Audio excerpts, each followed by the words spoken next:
House lawmakers set to vote on a controversial budget deal later today. Both sides say it is not ideal, but for some conservatives, not ideal is an understatement. A Republican Senator Rand Paul is saying it is so bad, he's willing to filibuster this thing. Kentucky Senator presidential candidate Rand Paul live in Boulder, Colorado as he gets ready for the debate later tonight. Senator, thank you for your time. You're saying, good morning. You're saying that you're going to go back to Washington, go on the floor of the Senate, make sure this does not go through. Do I have that right? Absolutely. You know, we're borrowing $1 million a minute now, and so the deal they made with President Obama is to give him unlimited borrowing power. This is extraordinary. Typically, when we raise the debt ceiling, we do it a certain amount. What we're doing is saying he can borrow as much as he wants until March 2017. I think this is a recipe for disaster.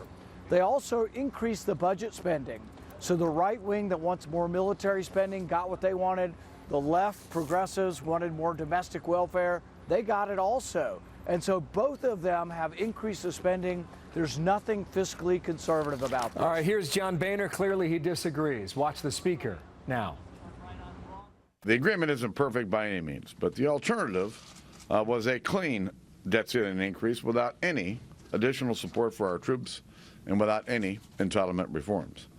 So this is a good deal for our troops, for our taxpayers, and for the American people. Seems like it's as good as they can do right now, Senator. It's a rotten deal. It stinks, and I haven't met one Republican outside of Washington who thinks it's a good idea to give unlimited borrowing power to the president and to bust the budget caps, to spend more on the military, more on domestic spending. We don't have a strong country if we keep borrowing. If we go further and further into debt, we're making ourselves weaker and weaker. This is a disaster. I'm going to do everything within my power to stop it. All right. Now, you, a two-year deal, about $50 billion, I believe, of increases. One for 2016, $50 billion more for 2017, thereabouts. I understand the point. You want to hold on to the debt as leverage. It's like a trump card, so to speak. And you use that to negotiate. We'll see whether or not you get your way. Later tonight, before the debate, I imagine you'll bring this up. What's your strategy, Senator? What I want every American to know is that I'm the only fiscal conservative on the stage.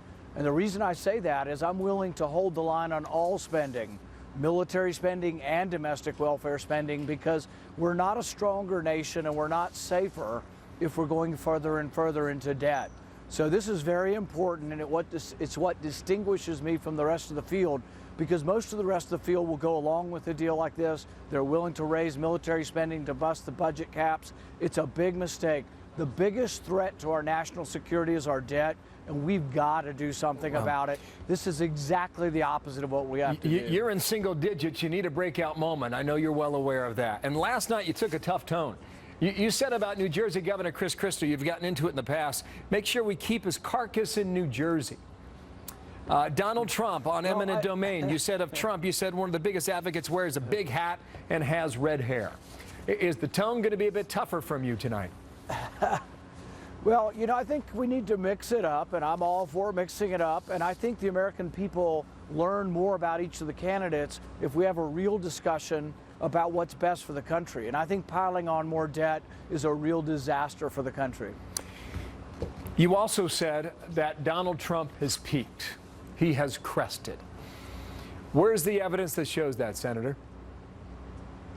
Well, I think you're starting to see the polls have quite a bit of up and down, particularly in Iowa. And I think what's important is that the polls right now still are polls of undecided people.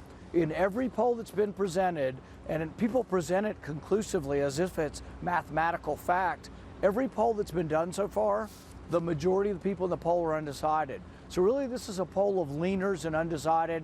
We have a great ground game. We're going to compete, and we're going to bring it all forward tonight in the debate. All right, Senator, thank you for your time. Rand Paul there in Boulder, Colorado. You're right about the polling and about the undecideds. There's a lot of room for shifting here, 98 days away from Iowa. We'll see what you do tonight, Senator. Thank you for your time this morning. Rand Paul there in Boulder.